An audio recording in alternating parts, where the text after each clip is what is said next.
নমস্কাৰ, কি খবৰ? মই নিৰঞ্জন বৰা। মোৰ ইউটিউব চেনেল আৰু ফেচবুক পেজ নিৰঞ্জন বৰালৈ আপোনালোক সকলোকে পুনৰবাৰ স্বাগতম জনাইছোঁ। ONGCত চাকৰি ওলাইছে। আগতেই কৈছোঁ ভিডিঅ'টো আৰম্ভ কৰাৰ আগতে, যাৰ কম কোৱালিফিকেশ্যন 10-12 পাছ কৰি আপুনি ONGC চাকৰি নাপাব।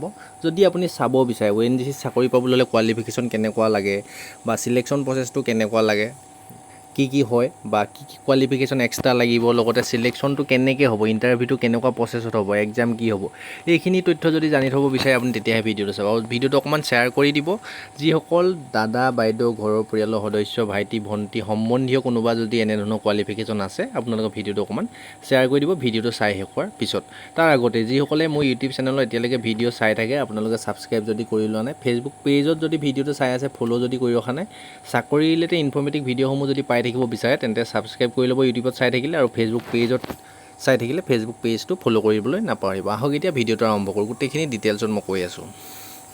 ৰিক্ৰুইটমেণ্টটো হৈছে 2026 বৰ্ষৰ ONGC ফুল ফৰ্মটোতো গম পায়, আৰু যিসকলে নাজানে অইল নেচাৰেল গেছ কৰ্প'ৰেশ্যন হয়। আৰু ইয়াতে যিটো চেলাৰী হ'ব E1 লেভেল 1ৰ পোষ্ট মুকলি হৈছে। ইয়াত 60,000 মিনিমাম ষ্টাৰ্টিং চেলাৰী হ'ব, লাষ্ট চেলাৰী হ'ব 1,80,000 টকা।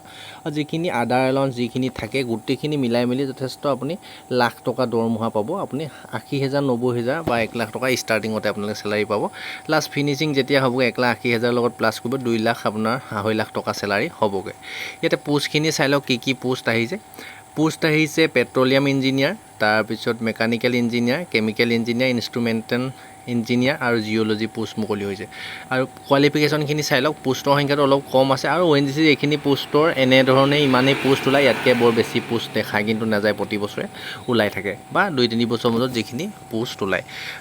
পেট্ৰলিয়াম ইঞ্জিনিয়াৰৰ কাৰণে গ্ৰেজুৱেশ্যন ডিগ্ৰী লাগিব। Petroleum engine with minimum 60 mark, মানে আপুনি ডিগ্ৰী কমপ্লিট কৰা হ'ব লাগিব পেট্ৰলিয়াম ইঞ্জিনিয়াৰিং ডিপাৰ্টমেণ্টৰ, লগতে 60% মাৰ্ক থাকিব লাগিব। তাৰপিছত আৰু এটা অপশ্যন আহিছে graduated degree in applied petroleum engine with 60 mark, মানে 60 মাৰ্কটো লাগিবই, আপুনি পেট্ৰলিয়াম ইঞ্জিনিয়াৰিং ডিগ্ৰী কৰা হ'ব লাগিব। লগতে পোষ্ট কোড কিমানটা আছে চাই লওক। টোটেল 9টা আছে। ইউআৰত 4টা, OBC NCলৰ কাৰণে 2টা, SCত 2টা, STত নাই, EWSত 1টা পোষ্ট আছে। তাৰ পিছৰ পোষ্টটো হৈছে মেকানিকেল ইঞ্জিনিয়াৰ। ইয়াৰ কাৰণেও graduation in mechanical engineering with minimum 60%, 60% থাকিব লাগিব, ফাৰ্ষ্ট ক্লাছ হ'ব লাগিব।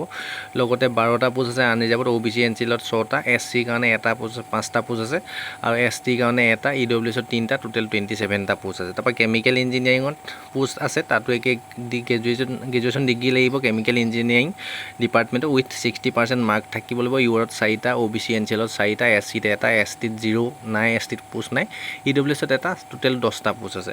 তাৰপৰা ইনষ্ট্ৰুমেণ্টেশ্যন ইঞ্জিনিয়াৰত পোষ্ট আছে, তাতো গ্ৰেজুৱেশ্যন ডিগ্ৰী থাকিব লাগিব। ইনষ্ট্ৰুমেণ্টেশ্যন ইঞ্জিনিয়াৰিঙত তাতে 60% থাকিব লাগিব, ফাৰ্ষ্ট ক্লাছ হ'ব লাগিব। লগতে 2টা ইউআৰতে পোষ্ট আছে, আৰু বেলেগ কাষ্টত পোষ্ট নাই।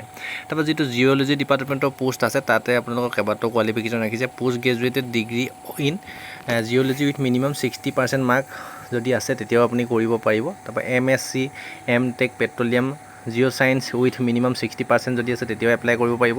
তাৰপৰা MSc MTech petroleum geology with minimum 60% যদি আছে তেতিয়াও কৰিব পাৰিব। MTech geology technology with minimum 60% mark আছে যদি তেতিয়াও আপুনি এপ্লাই কৰিব পাৰিব। তাতে ইউআৰত 2টা পোষ্ট আছে, OBC NCলৰ পোষ্ট নাই, SCৰ কাৰণে 1টা আছে, STত 1টা, EWSত 0, টোটেল 4টা পোষ্ট আছে। টোটেল মিলাই মেলি টোটেল পোষ্টৰ সংখ্যা আছে 52টা পোষ্টেই আছে মাত্ৰ।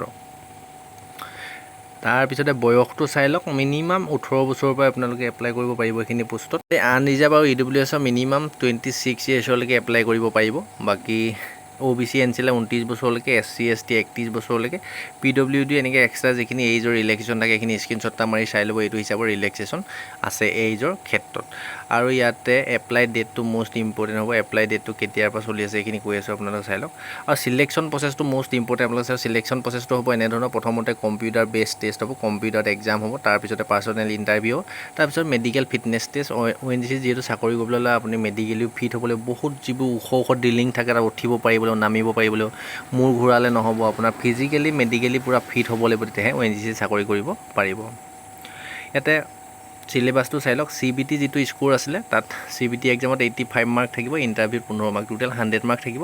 100 মাৰ্কৰ ভিতৰত আপোনাৰ কাট অফটো বনিব। ইয়াতে পাৰ্চেণ্টেজটো দি দিছে। EWS জেনেৰেল OBCৰ কাৰণে 45% মাৰ্ক পাছিং মাৰ্ক দিছে। ST ST PWD কেণ্ডিডেটৰ কাৰণে 40% মাৰ্ক পাছিং মাৰ্ক দিছে। ইয়াতে CBT এক্সামৰ চিলেবাছখিনি এইখিনি হ'ব, আপুনি স্ক্ৰীনশ্বট এটা মাৰি চাই ল'ব। জেনেৰেল এৱাৰনেছটো কুৱেশ্যন আছে 25টা, এপ্টিটিউড টেষ্টটো আছে 25টা, ইংলিছ লেংগুৱেজত 10টা, বাকী concern domain petroleum mechanical chemical instrument geology যিটো গোটেইখিনি মিলাই মেলি 40 মাৰ্ক আছে, টোটেল 85 মাৰ্কৰ এইটো চিলেবাছ হয়।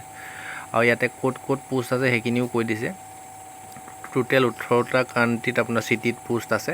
আমাৰ অসমৰ যদি চাই 7 নম্বৰটো গুৱাহাটীত পোষ্ট পাই যাব, অসমৰ গুৱাহাটীত আছে। বাকী এইখিনি অল ইণ্ডিয়া যিকোনো এখন আপুনি চাকৰি পাবলৈ হ'লে যিকোনো এটাত আপোনালোকৰ পোষ্টিং পৰিব। আমাৰ অসমৰ অনলি গুৱাহাটীতে পোষ্ট আছে। আৰু ইয়াতে যদি চাই অফিচিয়েল ৱেবছাইটটো হৈছে www.ongcindia.com, তাত গৈ আপোনালোকে অনলাইন মাধ্যমত এপ্লাই কৰিব লাগিব। হাউ টু এপ্লাই কেতিয়াৰ পৰা চলি আছে গম পায়নে? 17/7/2026, জুলাই মাহৰ 17 তাৰিখৰ পৰা এপ্লাই চলি আছে। লাষ্ট ডেট হ'লে 31/7/2026। জুলাই মাহৰ 31 তাৰিখৰ ভিতৰত অনলাইন এপ্লাই কৰিব লাগিব। অনলাইন এপ্লাই কৰাৰ ক্ষেত্ৰত এইখিনি ডকুমেণ্ট লাগিব: mobile number, email ID, OTP আহিব। তাৰপৰা স্কেনিং কপি, পাছপৰ্ট চাইজৰ ফটো কপি লাগিব 20 KB পৰা 50 KB ভিতৰত। তাৰপিছত আপোনাৰ ছিগনেচাৰ লাগিব 10 KB পৰা 20 KB ভিতৰত। 10 ক্লাছৰ চাৰ্টিফিকেট, মাৰ্কশ্বিট আৰু এডমিট কাৰ্ড লাগিব। ডেট অফ বাৰ্থ প্ৰুফ কৰিব কাৰণে ডিগ্ৰী চাৰ্টিফিকেট লাগিব, যিটো এছেঞ্চিয়েল কোৱালিফিকেশ্যন বিচাৰিছে। কনচুলেশ্যন মাৰ্কশ্বিট লাগিব, ইনষ্টাগ্ৰাম যিখন মাৰ্কশ্বিট থাকিব সেইখন লাগিব। ফটো আইডেণ্টিটি প্ৰুফ, আধাৰ কাৰ্ড, পান কাৰ্ড এইখিনি হ'লে আপুনি এপ্লাই কৰিব পাৰিব। ডকুমেণ্ট বৰ বিশেষৰ প্ৰয়োজন নাই। ইয়াতে জেনেৰেল OBC EWS এপ্লাই কৰাৰ ক্ষেত্ৰত এপ্লিকেশ্যন ফিজ কাটিব লাগিব 1000 টকা। জেনেৰেল OBC EWS যদি কাষ্টৰ ল'ৰা বা ছোৱালী হয়, ব্যক্তি হয়, তেতিয়া 1000 টকা এপ্লিকেশ্যন ফিজ কাটিব লাগিব। বাকী SC ST PWDৰ কাৰণে কোনো ধৰণৰ এপ্লিকেশ্যন ফিজ নাই। এইখিনিয়ে হ'ল চিলেকশ্যন প্ৰচেছ। আৰু ইয়াতে এপ্লাই ষ্টাৰ্ট হৈছে 17/7/2026, মই কৈছোঁৱে। 17 জুলাইৰ পৰা এপ্লাই চলি আছে। লাষ্ট ডেটটো হৈ গ'ল 31/7/2026, 31 জুলাইলৈকে এপ্লাই কৰি থাকিব পাৰিব। আৰু কণ্ডাক্ট অফ CBT এক্সাম টেণ্টেটিভলি দিছে 6/9/2026, ছেপ্টেম্বৰ মাহৰ 6 তাৰিখে এক্সাম হ'ব বুলি টেণ্টেটিভলি উল্লেখ আছে। এইটো সাল সলনি হ'ব পাৰে। এইখিনিয়ে গোটেইখিনি তথ্য দি দিলোঁ। এইবিলাক আৰু মেকানিকেল ইঞ্জিনিয়াৰিং এইখিনি ডিপাৰ্টমেণ্টৰ এইবিলাক কিবা দিছে, এইটো ময়ো ভালকৈ বুজি পোৱা নাই। আপোনালোকে জানে যদি নিজে ভালদৰে পঢ়ি চাব। ডেছক্ৰিপশ্যনতে হোৱাটছআপ গ্ৰুপৰ লিংক আছে, টেলিগ্ৰাম চেনেলৰ লিংক আছে, ইনষ্টা ID, ফেচবুক পেজৰ লিংক গোটেইখিনি আছে। মোৰ লগত জড়িত হৈ থাকিব বিচাৰিলে ছাবস্ক্ৰাইব ফ'ল' কৰি ল'ব। এইটো মেডিকেল কণ্ডিশ্যন এইখিনি থাকিব লাগিব।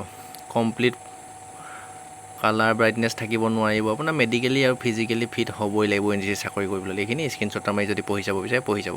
ডেছক্ৰিপশ্যনত যিটো টেলিগ্ৰাম চেনেলৰ লিংক আছে, তাতে আপোনালোকৰ অফিচিয়েলি জাৰি হৈ ন'টিছখন দি থোৱা থাকিব। তাৰ পৰা গৈ নিজে যদি পঢ়ি চাবগৈ বিচাৰে আপুনি পঢ়ি চাব পাৰিব। এনেকুৱা কোৱালিফিকেশ্যন খুব কমহে থাকে। মোৰ লগত জড়িত থকা যিসকল ল'ৰা ছোৱালী আছে সেইসকলে ভিডিঅ'টো অকণমান শ্বেয়াৰ কৰি দিব। তোমালোকৰ দাদা বাইদেউ, ঘৰৰ পৰিয়ালৰ সদস্য, সম্বন্ধীয় কোনোবাই যদি এনেধৰণৰ ইঞ্জিনিয়াৰিং ডিগ্ৰী লৈ থৈছে, তেতিয়া এইখিনি পোষ্টত এপ্লাই কৰি ONGCত যিহেতু এপ্লাই চলি আছে, কম পোষ্ট ONGC চাকৰি বুলিলে কেনেকুৱাটো গম পায়। আপোনালোকৰ ভিডিঅ'টো অকণমান শ্বেয়াৰ কৰি দিবলৈ নাপাহৰিব। ধন্যবাদ।